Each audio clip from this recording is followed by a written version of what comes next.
BJD party office ଏବେ ଲୋକଙ୍କ ପାଇଁ ହୋଟେଲ ସାଜିଛି। ଏଠାରେ ଖାଲି ଯେ ଦଳୀୟ କର୍ମୀ ଖାଇଥାନ୍ତି ତା ନୁହେଁ, ଏଠାରେ ସାଧାରଣ ଲୋକ ବି ଖାଉଛନ୍ତି ମିଲ୍। ମିଲ୍ ମାଗଣା ନୁହେଁ, ମିଲ୍ର ଦାମ ରହିଛି ମାତ୍ର 80 ଟଙ୍କା।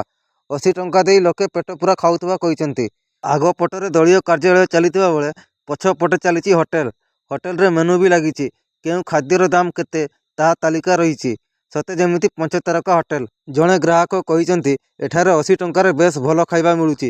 ସେହିପରି ଜଣେ ମହିଳା ଗ୍ରାହକ କହିଛନ୍ତି ଉକ୍ତ ହୋଟେଲ ବାହାର ହୋଟେଲଠାରୁ ବି ଭଲ ଦାମରେ ଆଉ ଖାଦ୍ୟ ମିଳୁଛି। ସମସ୍ତଙ୍କୁ ଏଠାରେ ଅନୁମତି ଅଛି। ସାଧାରଣ ଲୋକଟିଏ ମଧ୍ୟ ଏଠାରେ ଖାଇପାରିବେ। ଠିକ୍ 2024 ନିର୍ବାଚନ ପୂର୍ବରୁ ବିଜୁ ଜନତା ଦଳ ଏହି ଶଙ୍ଖ ଭବନର ଶୁଭାରମ୍ଭ କରିଥିଲେ। କୋଟି କୋଟି ଟଙ୍କା ଖର୍ଚ୍ଚ ହୋଇ ନିର୍ମିତ ଏହି ଦଳୀୟ କାର୍ଯ୍ୟାଳୟ ଏବେ ହୋଟେଲ ସାଜିଛି। ତେବେ ଖୋଦ୍ ନବୀନ ବାବୁଙ୍କ ଦଳୀୟ କାର୍ଯ୍ୟାଳୟ ଏବେ କାହିଁକି ହୋଟେଲ ସାଜିଛି ତାହାକୁ ନେଇ ଅନେକ ଚର୍ଚ୍ଚା ହେଉଛି।